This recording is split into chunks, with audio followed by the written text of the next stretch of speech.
here, and obviously we're talking about the big thing in the news, man, that everybody talks about is, of course, this big, essay scandal that's going on right now, right? And every time you hear about a big essay scandal, right, inevitably people tie it to Baal, right? Like this is a must. This is a must. Like Baal in current culture is a shorthand for any type of like child sacrifice, any sexual corruptions, any elite depravity, right? Any pagan decadence, any idolatry, all is linked to Baal, right?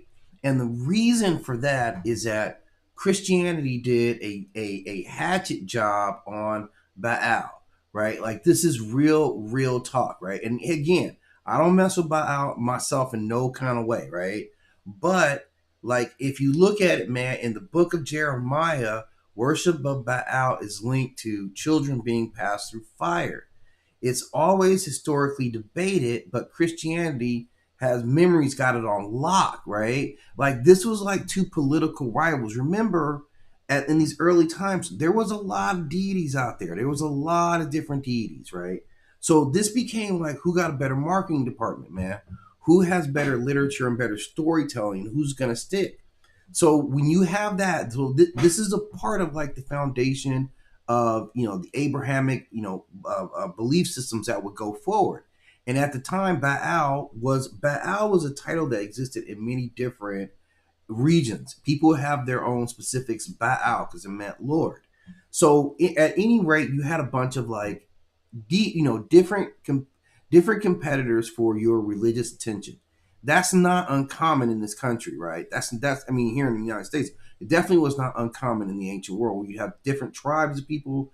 They had developed their own belief systems, right? So when you came in with other tribes or larger groups of tribes, there became challenges among the belief systems, right? And it was like politically a lot. This is where a lot of conversions was going down, man. People were a lot more like flexible about their religious dogma during this period of time, right?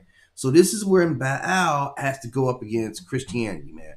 And it wasn't gonna be no simple fight. Like Baal, you was up in the mountains, like trying to do fertility. Like Christianity was meanwhile getting at you, and they were saying they create this image, and this is why you get this kind of imagery, right? Which looks like an ancient image, but this ain't an ancient image, right? Like did nobody have this image?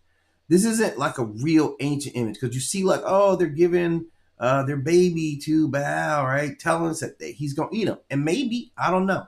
Was there child sacrifice? Hell yeah, there's been lots of child sacrifice. There's child sacrifice going on right now.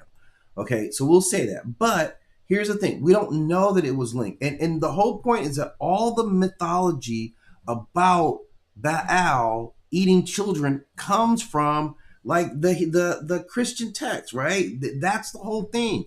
Nothing in Baal worship says, yeah, bring a couple of kids over here, if you want everything to be all right. It doesn't say that, right? I could get it if their own, like there was some record where they're like, oh yeah, this is, yeah, if you want to get in, bring your child over here. That'll be a fast track. They don't say that. So this is also when you start hearing things about like Epstein, any allegations like elite secrecy, Baal gets dragged out, right? He's all about political protection, like all that stuff, man. The elite, the Illuminati, all that stuff is attributed to Baal, which is crazy. And it's crazy because like this dude, like low key, this dude's been rewritten more than like almost any deity, right? And it's crazy that Baal, the title, is still like the principal devil based on like Christian beliefs. Like whenever it's children and elite, they roll this dude out here, right? And it's kind of crazy. So anytime it's immoral, like he's always like attached to elite child corruption, 100% of the time. And so this gets mixed in online. This is all this satanic stuff from it. Like if you got horns, it's gonna be difficult for you, right? It's gonna be difficult for you if you still rocking horns. So I suggest you get rid of that right off the bat. But he's linked to everything, man. Biblical demonology. They feel Baal for everything. Like he's the Lord of everything bad. That's what you are. Like he inherited, and I don't know how we say it, right? We don't just call him evil because evil ain't good enough. Like he is corruption that's organized. everything about him, like the whole structure of the hell that he's in, comes out of like real structure, right? So he's given this authority, he has intent, he's cosmic, he's banging on that level, right? So while there is zero evidence of anything with Epstein being involved with Baal worship, doesn't matter, right? Doesn't matter. And I'm not simply saying it because I don't believe it. I'm like, okay, all of it could be true. I'm simply saying that like they did a hatchet job on this guy when there's nothing in his own narrative. It's like if you really want to know about somebody, ask them themselves, right? That's all I'm saying. This don't expect my rival. Don't expect somebody who already had a reason for you to not like me. Don't let them write about me, right? At least ask me. And I'm just saying, like, if we ask Baal, I think that he would like that he would have something different to say about himself. But I wanted to take a look at like how he gets broken down because it's insane, right? Like, I mean, not insane in it's crazy that it would happen to him. It's how systematic the process was. How this like what you see in with Baal is indicative of how colonization, like mental colonization, religious colonization, actually works in real time. So I'm just gonna break down to you guys how Baal got taken from one thing to something else, like to modern times. I'm gonna bring it down to the very last compounds of like modern times, right? So initially, this dude was not a devil, not to the people that worshipped him. They didn't see him as any kind of devil, and they didn't think that they were doing anything, evil. That wasn't their intent. He was a fertility deity, right? The Lord meant, like kingship, right? He was associated with kingship and the rain. This is the place, this is Moab, where starving was a very real thing. If you didn't get that rain in, it was up. It was already going to be a problem, right? So this is where they're coming from, and like there's a lot of historical Baal's associated. Like there is Baal Hadad, who is a Canaanite storm deity, right? Exactly the same principle. There's no drama to it. I'm just being 100%. So how do you go from like I'm a sky king god to like now I'm a demon king, which is where he's sitting on this demon throne right now? Well, this is where the flex came in. Like I said, the Hebrew text came in and said, now you're a rival god, you're a false god. This is idol worship. Anybody who's messing with you, this is idol worship. And I'm telling you guys from the beginning, like that's how he started. I don't know what his original company picture looked like, but it didn't look like this right here. But it looks like this now, right? And that's in your profile. Like your activities are, I like to eat children on the weekends. That's how they did. So this is a narrative warfare. So, once monotheism sets in, that's it. Ain't nobody else got no wiggle room because it's not, yeah, there are other gods, we're better. It's not that. It's like we're the only ones. That's a significant thing. The rival gods don't disappear. They're still there. Now you're just villains now all the time, right? And this guy, like, and this is where it really got impactful. This is insidious because then you get the occult. He gets shifted into the occult world in this demon book, like associated with King Solomon. Like you guys know the book of demons that was written by King Solomon, where he said he was summoning and interviewing all these demons. He said that. And he was figuring out the ones who were useful for stuff. So he figured out what they did, and he used a few of them to make King Solomon's temple. I don't know if you guys knew that, but apparently Baal is associated in this text. Once you get put in the text, man, that was like a directory for anything that was demonic. It was a directory, and once you in there, that's it.